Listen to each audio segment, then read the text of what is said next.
como diz o meu porteiro, que o meu porteiro...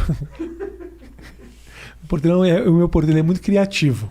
É o Ocimar.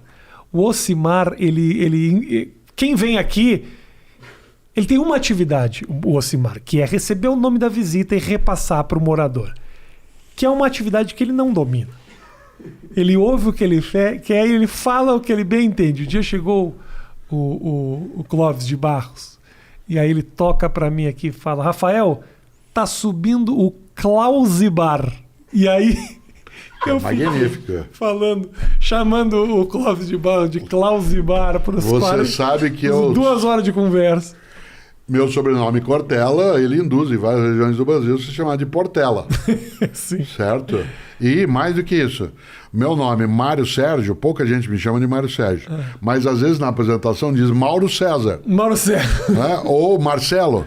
Mauro César Portela. Nessa história do sobrenome... Marcelo Portela. Meu pai, que já faleceu, ele era diretor de banco quando ele faleceu. E uma das coisas que ele fazia era, nos anos 1970, viajar pelo Brasil abrindo agência de banco. Abrir agência de banco nos anos 1970 era um evento na cidade. Vinha prefeito, vinha o bispo, vinha o padre, era um evento, tinha palanque, né? E meu pai um dia foi inaugurar uma agência, era a tarefa dele, inaugurar uma agência no interior, né, de Minas Gerais. E o prefeito da cidade, conhecido pela sua dificuldade, né, em lembrar coisas e pela capacidade de falar asneiras, ele disse, né, ao seu assessor: não vamos esquecer do nome do homem. Aí falou: o nome do homem é Antônio Cortella. Antônio Cortella, não vai errar o nome dele.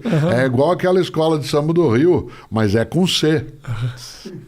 Evidentemente que o prefeito abriu, temos o prazer aqui de receber o doutor Antônio Cangueira, certo? E durante muitos anos da minha família,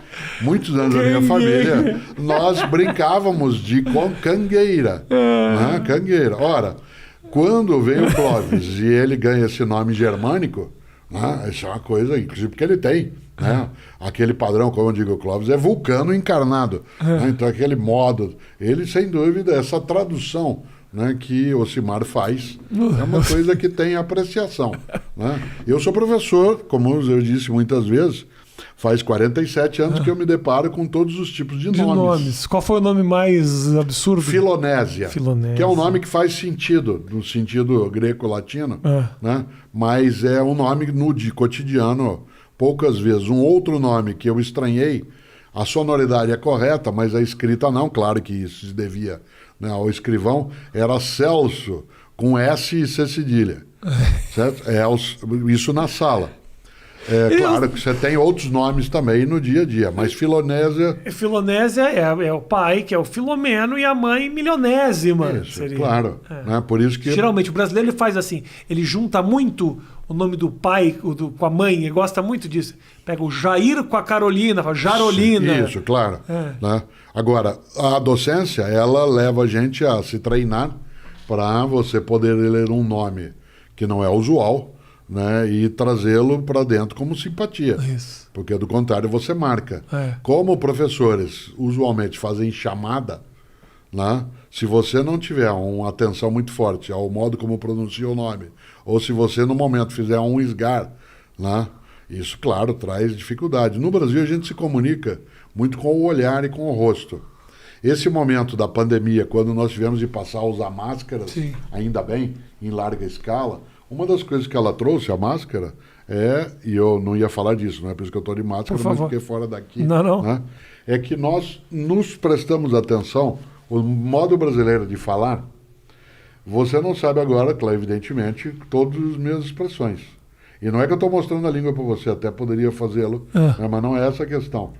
Nós temos um modo de aproximação em que a gente quer a simpatia, o acolhimento, a receptividade.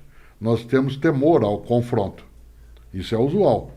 Aquilo que um dia se disse que nós éramos um povo cordial, o texto lá do Sérgio Buarque de Holanda, que é outra análise, é uma sacanagem dizer que ele disse isso, é porque estava no outro contexto, mas a máscara dificultou isso. Porque nós falamos um pouco mais devagar, porque enquanto eu falo, eu vou olhando no teu olho, no teu rosto, para ver como é que você está reagindo. Sim, para poder entender. Porque senão, na metade da frase, eu digo assim, Não foi bem isso que eu quis dizer, Aham. certo? Sim. De máscara não tem como. É. Por isso aumentou o confronto nos tempos mais recentes. Porque a máscara, Interessante isso.